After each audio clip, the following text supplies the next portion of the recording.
Baik, Assalamualaikum warahmatullahi wabarakatuh. Rekan-rekan mahasiswa yang dimuliakan oleh Allah Subhanahu wa taala. Kita lanjutkan kajian kita tentang ilmu tafsir di mana pada video sebelumnya kita sudah membahas tentang tafsir Quran bil Quran. Di mana di dalam pembahasan itu kita telah menyinggung bagaimana proses penafsiran yang menggunakan referensi dari Al-Quran. Dan ini adalah tafsir yang terbaik. Kenapa? Disebut tafsir Quran bil Quran itu sebagai tafsir yang terbaik karena memang kita menggunakan ayat Al-Quran untuk menjelaskan ayat yang sedang kita bahas. Maka ketika menggunakan ayat Al-Quran untuk menjelaskan suatu ayat, maka itu penafsiran yang terbaik. Karena yang paling mengerti dengan ucapan Allah itu ya Allah sendiri. Yang paling mengerti dengan firman Allah itu Allah sendiri. Akan tetapi kelemahannya, tafsir Quran Al-Quran ini tidak banyak jumlahnya. Sedikit sekali. Kenapa? Ya, karena kalau memang banyak itu, maka tentu kita akan mendapati Al-Quran itu sangat tebal sekali ya. Ya, dan akan sulit juga dibawa dan dihafal.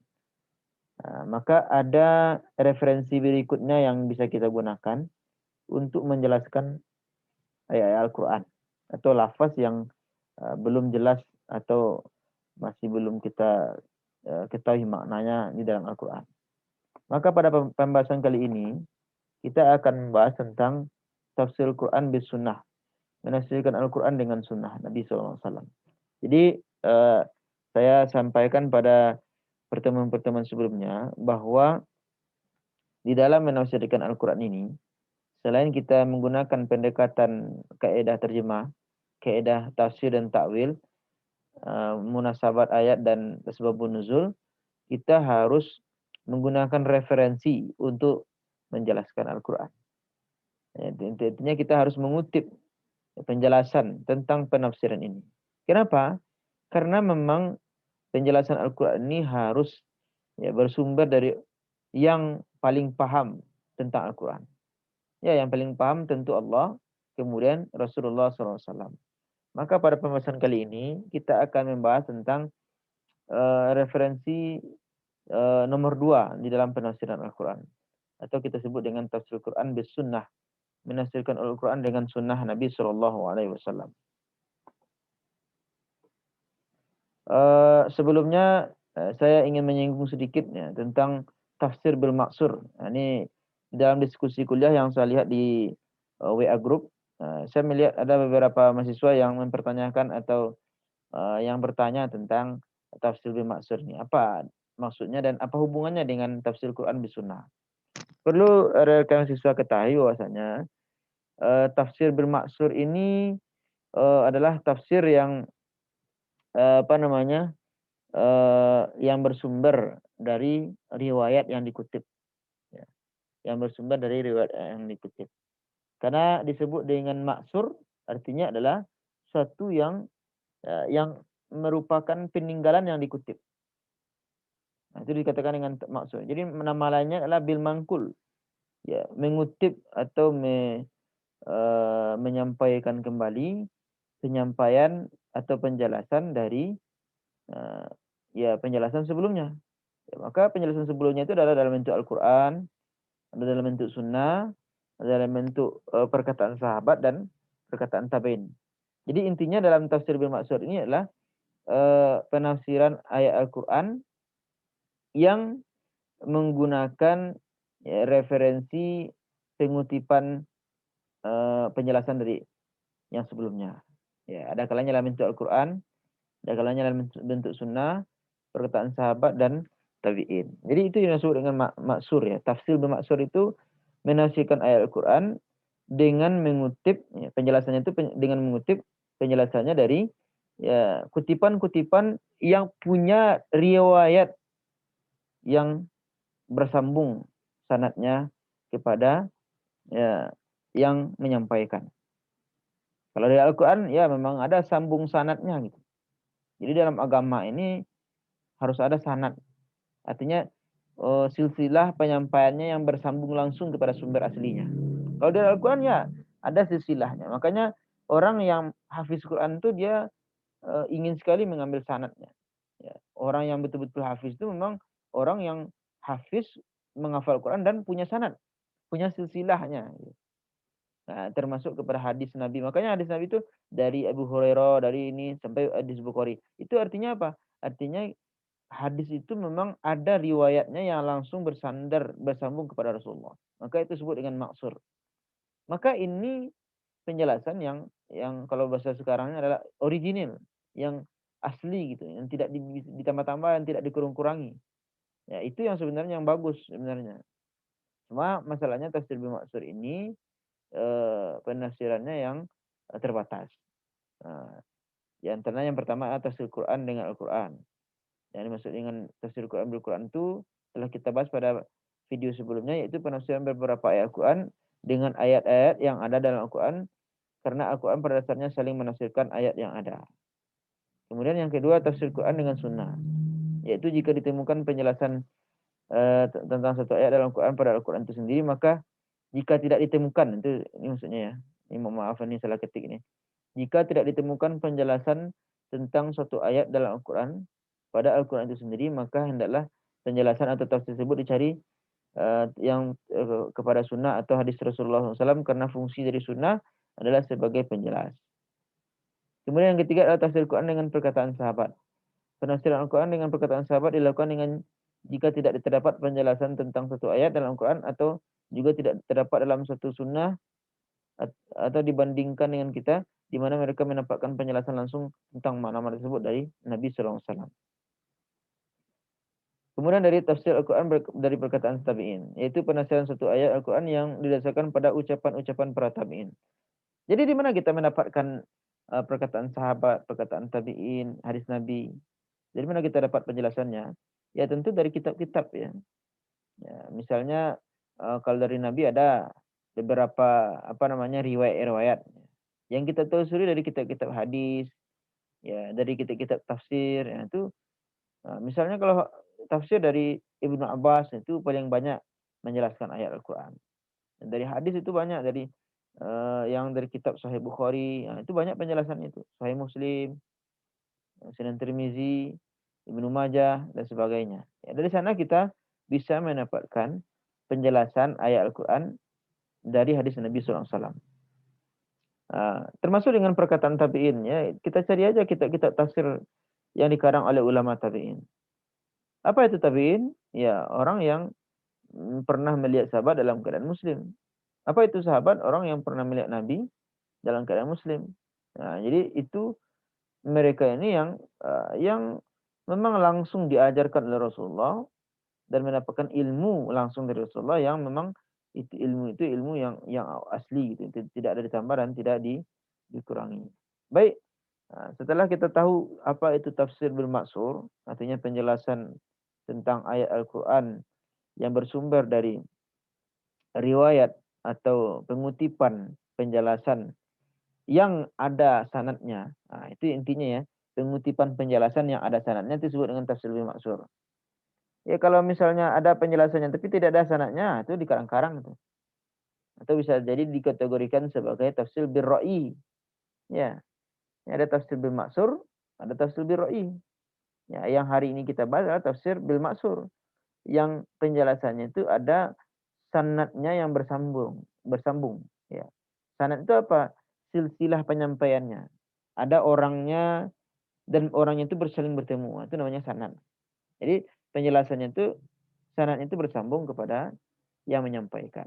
Nah, dan di antara yang bermaksud itu disebut dengan tafsir Al-Quran bis sunnah. Maka pertanyaannya sekarang adalah apa yang disebut dengan sunnah? Ya, secara bahasa sunnah itu adalah jalan. Secara bahasa artinya adalah jalan. Baik jalan yang terpuji atau yang tercela. Kemudian secara istilah sunnah itu adalah apa yang ditelenggarkan oleh Nabi SAW berupa ucapan, perbuatan, takrir. Ya, takrir ini adalah persetujuan Nabi terhadap amalan sahabatnya, sifat fisik atau akhlak, atau sirah dari kehidupan baik sebelum beliau diangkat menjadi rasul atau sesudahnya. Jadi sunnah ini adalah seluruh yang bersumber dari Nabi, perkataan Nabi, perbuatan Nabi, persetujuan Nabi terhadap perbuatan amalan sahabat, itu disebut dengan sunnah. Jadi kemudian, ada yang di diskusi saya lihat juga ada perbedaannya. Ya, ada yang bertanya-tanya, ini hadis dengan sunnah ini berbeda atau sama nih Ustaz? Nah, ini perlu juga kita bahas di dalam video ini. Ya, kalau dari segi bahasa, hadis itu artinya adalah sesuatu yang baru, al-jadid, al-hadis, ya. Dan juga berarti hadis itu juga berarti sebagai jalan dan berita. Sedangkan sunnah menurut bahasa artinya adalah jalan atau aturan dan cara berbuat. Bahkan menurut Al-Jurdani, sunnah itu berarti kebiasaan, ya, atau juga tradisi. Itu menurut secara bahasa, ya. Jadi antara sunnah dengan hadis ini sebenarnya hampir mirip maknanya secara bahasa. Hadis artinya adalah torik, jalan, ya sunnah juga berarti jalan, ya jalan atau tradisi atau kebiasaan. Nah, pada akhirnya ini penjelasannya, hadis dan sunnah dapat dikatakan sama, ya, sekaligus berbeda. Persamaannya adalah hadis dan sunnah sama-sama bersumber dari Nabi, ya, perkataan Nabi, ucapan Nabi, perbuatan Nabi, ya, dari ketetapan Nabi, sama-sama bersumber dari Nabi. Hal ini agaknya yang mendasari ulama hadis berpendapat bahwa hadis identik dengan sunnah. Sedangkan perbedaannya, ini perlu juga kita lihat ini perbedaan hadis dan sunnah. Ya kan penggunaan istilahnya kan berbeda nih. Maka tentu ada perbedaannya. Perbedaannya apa? Hadis adalah sebuah berita tentang suatu peristiwa yang bersumber dari Nabi, sedangkan sunnah adalah perbuatan yang dilakukan oleh Nabi secara terus-menerus. Nah, lebih jelasnya kita lihat dari penjelasan ulama, ya, tentang perbedaan sunnah dengan hadis. Menurut Ibnu Taimiyah, hadis berarti segala sesuatu yang diriwayatkan dari Nabi Muhammad SAW, baik perkataan, perbuatan, maupun pengakuannya. Sedangkan sunnah berarti tradisi yang berulang kali dilakukan oleh masyarakat, baik dipandang ibadah maupun tidak. Sedangkan menurut Abdul Qadir Hasan berpandangan bahwa hadis adalah sesuatu yang diriwayatkan dari Nabi, berupa ilmu pengetahuan teori, sedangkan sunnah adalah satu tradisi yang sudah kerap dikerjakan oleh Nabi, berupa perkara yang bersifat amalan atau praktis, ya, praktek, gitu ya. Dan juga ditegaskan oleh ulama kondang dari Indonesia yang bernama Ustadz Ari Hidayat, yang mengatakan bahwa sunnah itu adalah produk amalan dari hadis. Contohnya misalnya orang memanjangkan jenggot, berarti disebut dengan nyunnah, ya. Atau orang memakai sorban, memakai jalabiyah, itu disebut dengan nyunnah. Artinya apa? Hadis itu suatu yang bersumber dari Nabi, berita-berita tentang Nabi, baik perkataan Nabi, perbuatan Nabi. Sedangkan sunnah itu, ya, kalau hadis berita dari Nabi, kalau sunnah itu adalah, ya, apa yang sering Nabi lakukan, prakteknya gitu, produk amalannya gitu. Kalau kita boleh simpulkan, hadis itu lebih umum daripada sunnah. Jadi sunnah ini lebih fokus kepada praktek amalan yang sering dilakukan, yang berulang-ulang dilakukan oleh Nabi. Itu fokusnya. Nah, sekarang kita lihat. Pembahasan kita adalah pengertian tafsir Quran dengan sunnah. Apa itu yang disebut dengan tafsir Quran dengan sunnah? Tafsir Quran dengan sunnah itu adalah usaha menafsirkan ayat Al-Quran dengan menelusuri berbagai macam sunnah yang terindikasi menjelaskan suatu lafaz dan dapat menunjukkan maksud dari makna yang belum jelas. Artinya apa? Usaha seorang mufassir dalam menelusuri berbagai macam hadis dan sunnah Nabi SAW untuk menjelaskan suatu lafaz. Jadi dicari hadis-hadisnya agar bisa menjelaskan lafaz ini. Nah, jadi hadis yang menjelaskan Al-Quran atau sunnah. Jadi dalil tafsir Al-Quran dengan sunnah. Jadi apa landasan hukumnya kita melakukan praktek penafsiran ini? Atau apa payung hukumnya kita menggunakan keedah ini? Ternyata ada payung hukumnya, ada landasan hukumnya. Itu terdapat dalam surah An-Nahl ayat 44. Allah Subhanahu wa taala berfirman, A'udzubillahi minasyaitonirrajim, bil bayyinati waz zubur wa anzalna ilaika dzikra litubayyana lin-nasi ma nuzzila ilaihim wa la'allahum yatafakkarun. Mereka kami utus dengan membawa keterangan dan kitab, dan kami turunkan zikr Al-Quran kepadamu wahai Muhammad agar engkau menerangkan kepada manusia apa yang telah diturunkan kepada mereka dan agar mereka memikirkan. Artinya apa? Rasul diutus oleh Allah Subhanahu wa taala punya tugas utama ya. Tugas utamanya adalah menjelaskan Al-Qur'an. Makanya karena memang tugas utamanya Rasul menjelaskan Al-Qur'an, memang maka barang tentu harus kita mengambil penjelasan Rasul. Ya, karena memang kerjaannya Rasul atau tugas utamanya Rasul itu memang menjelaskan Al-Qur'an. Nah, itu makanya kita menggunakan kaidah tafsir Quran dengan sunnah. Kemudian, nah ini ya, kenapa sumber tafsir yang kedua itu dari sunnah Nabi? Kenapa bukan dari perkataan sahabat? Kenapa bukan dari logika akal kita? Kenapa dari sunnah Nabi yang kedua? Alasannya ada 3 sebenarnya saya simpulkan.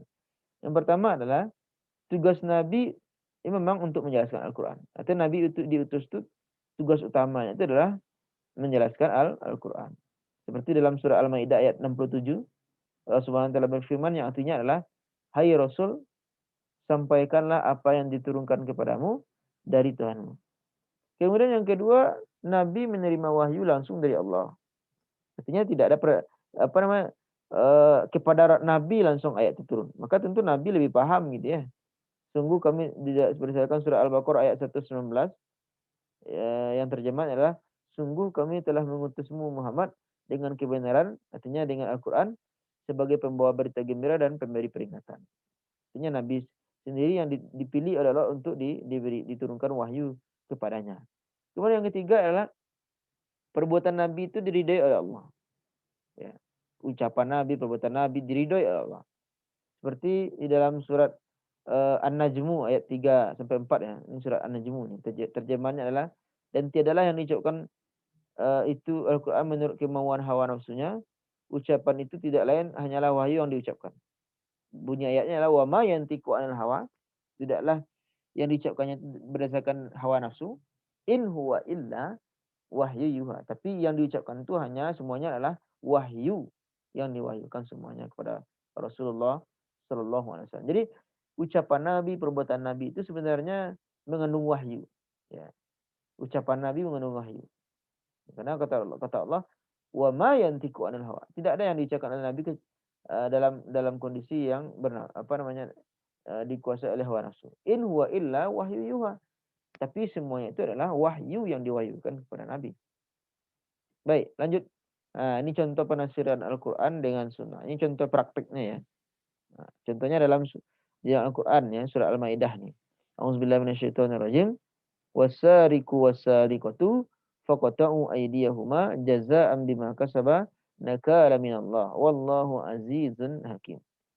Pencuri laki-laki maupun perempuan, potonglah tangan keduanya sebagai balasan atas perbuatan yang mereka lakukan dan sebagai siksaan dari Allah, dan Allah Maha Perkasa lagi Maha Bijaksana. Nah, jadi ini ada pertanyaan ini. Ya, apakah yang dipotong tangannya itu seluruh pencuri? Ya, kadang-kadang ada orang mencuri ayam ya, atau mencuri makanan karena lapar. Ya, apakah memang harus dipotong tangannya? Nah, maka penjelasan itu terkait dengan jumlah pencurian yang dipotong itu, maka dijelaskan oleh sunnah Rasulullah SAW. Misalnya ayat ini hanya menyarankan bahwa pencuri harus dipotong tangannya, ya, tanpa merinci kadar pencuriannya. Maka dijelaskan oleh Rasulullah SAW tentang kadar pencurian yang boleh dipotong tangan. Kata Rasulullah SAW, tangan pencuri tidak dipotong kecuali dalam pencurian 1/4 dinar lebih. Jadi kalau sampai 1/4 dinar pencuriannya, maka ya boleh dipotong tangan. Ya. Berikutnya, fungsi sunnah terhadap Al-Quran. Jadi sebenarnya adanya sunnah Nabi ini ya, banyak fungsinya terhadap Al-Quran. Yang pertama adalah untuk memperkuat. Artinya memperkuat hukum ya. Misalnya saja untuk melakukan sholat, seseorang harus berwudu terlebih dahulu. Ya, hukumnya ada dalam Al-Quran. Tapi dikuatkan kembali oleh sunnah di dalam hadis riwayat Bukhari. Kata Rasulullah SAW yang artinya adalah Rasulullah SAW bersabda, tidak diterima salat seorang yang berhadas sebelum ia berwudu. Jadi penguatannya di dalam sunnah. Ya. Sehingga orang betul-betul yakin bahwa wudu itu memang syarat sah dalam melaksanakan sholat. Kalau tidak ada wudunya, tidak sah sholatnya. Orang kalau punya najis berhadas, dia tidak sah sholatnya. Harus dia itu dalam keadaan suci. Maka harus berwudu. Yang kedua adalah fungsi sunnah itu adalah menjelaskan atau merinci isi Al-Quran. Ya. Misalnya dalam tata cara menaiki haji yang benar sesuai dengan ajaran Rasul, itu kan tidak detail dalam Al-Quran. Ya, maka di sunnah didetail, ada dijelaskan betul tata caranya. Kemudian yang ketiga adalah menetapkan hukum baru yang tidak dimuat dalam Al-Quran. Nah, contohnya misalnya tentang larangan mengenakan kain sutra dan cincin emas bagi laki-laki. Itu tidak ada larangannya dalam Al-Quran. Tapi sunnah yang menjelaskan. Termasuk dengan hukum zakat fitrah. Itu kan tidak ada dalam Al-Quran. Zakat mal ada, tapi zakat fitrah tidak ada. Maka dijelaskan di dalam sunnah. Berikutnya, ya, jadi itu diantaranya ya. Itu penjelasan kita. Semoga bisa dipahami dengan betul. Perbanyak maaf. Assalamualaikum warahmatullahi wabarakatuh.